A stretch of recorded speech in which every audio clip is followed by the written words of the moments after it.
Hello, welcome back. Let us continue to talk about the purpose of God's creation. In this lesson, we are going to be talking about the creation story of the Christian religion. The creation story of the Christian. Okay, so how do the Christian think that God created everything that He created? Okay, so that is what we are going to talk about today. Now, according to Christians, God used 6 days in creating the universe and he rested on the seventh day. So in the week, we have 7 days. God used 6 out of the 7 days to create everything that we see. And then he used the seventh day to rest. The universe was in total darkness, according to the Christian. It was an empty space and with no form before God's creation. So the Christians believe that God created all that we see in this world with words from his mouth. God created all that we see in this world with words from his mouth. So one attribute of God is that he is the chief architect. He is the chief architect because he planned carefully and then he created everything that we see around us. So the following are examples of things created by God, and they include man, woman, sea, etc. Okay, so in the picture there, you could see the light and then in the darkness. So once we are continuing, on the first day, according to the Christian creation story, God created heaven and earth. God created heaven and earth, light and darkness, day and night. So in the beginning, the earth was empty and had no form, and darkness had covered the entire place.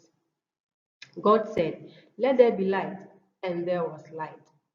God saw that the light was good, and God separated the darkness from the light. God called the light day and then the darkness night. Okay, so that is on the first day what God did. This is what God did on the first day. He created heaven and earth, light and darkness, day and night. Okay. On the second day, God created the sky and then the water. He created the sky and then water. Soon after God had created the waters, he also said, "Let there be sky between the waters to divide the water from the sky above the waters and the waters below." Suddenly, on the second day, the sky appeared and it divided the water under the sky from the water above the sky. Okay, so on the second day, God divided the sky from the water. All right. So the third day came and God created land. He created the sea. He created plants. And God put the waters below the sky away from the land so that there was dry land and sea water. So he separated the land from the waters. So you can see there is a demarcation or a boundary between the land and then the sea. So God did that creation on the third day. God created plants such as fruit, grass, herbs, etc. And God saw that it was good. On the fourth day, he created different lights in the sky to separate the day from the night. Okay, so the sun shines in the day and then the moon and stars shine at night. So to separate the day from the night, he created different lights. And these lights are the sun, which shines in the day, and then the moon and the star that shines at night. Fifth day came and God created smaller animals, fishes and birds. So there are fishes which swim in the waters and then birds which fly in the sky. God saw that all he had created was good. He blessed them and asked them to be fruitful and multiply. So the birds multiplied to fill the earth, while the fishes multiplied to fill the sea. On the sixth day, God created different kinds of animals, both domestic and wild animals.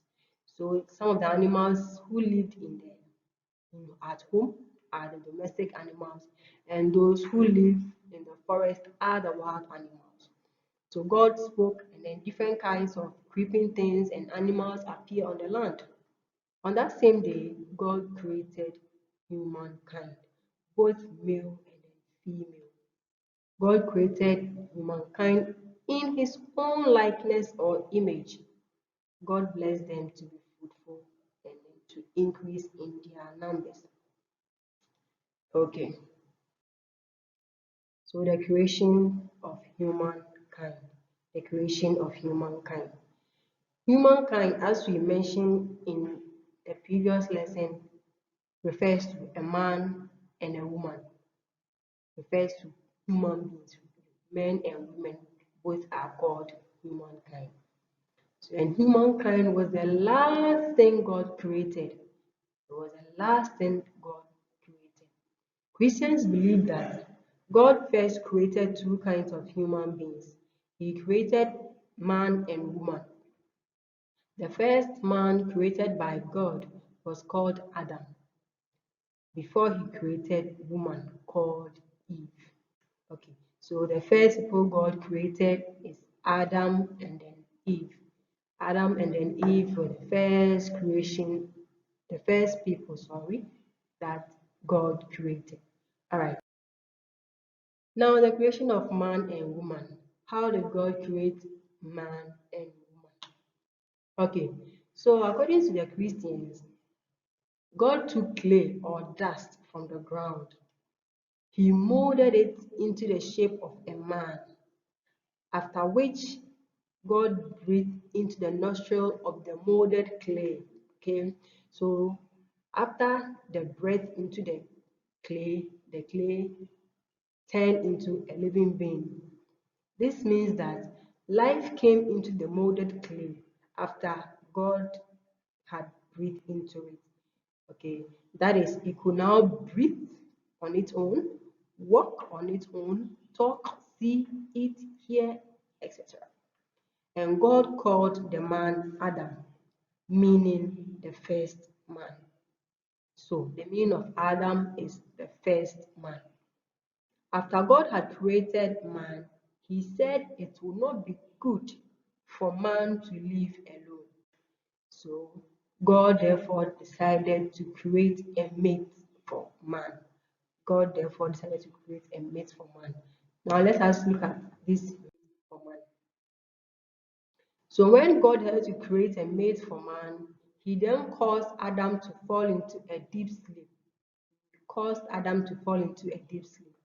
When Adam slept, God took one of his ribs and he used it to create a woman. So God brought the woman to Adam. Adam was happy to see the woman created out of his ribs, who was called Eve. Adam said, "This is the bone of my bone and the flesh of my flesh. She shall be called woman because she was taken out of man." So God put both Adam and Eve in the Garden of Eden. Okay. So this is the story of creation according to the Christian religion. I hope you have learned something new. Thank you for watching. See you some other time. Bye.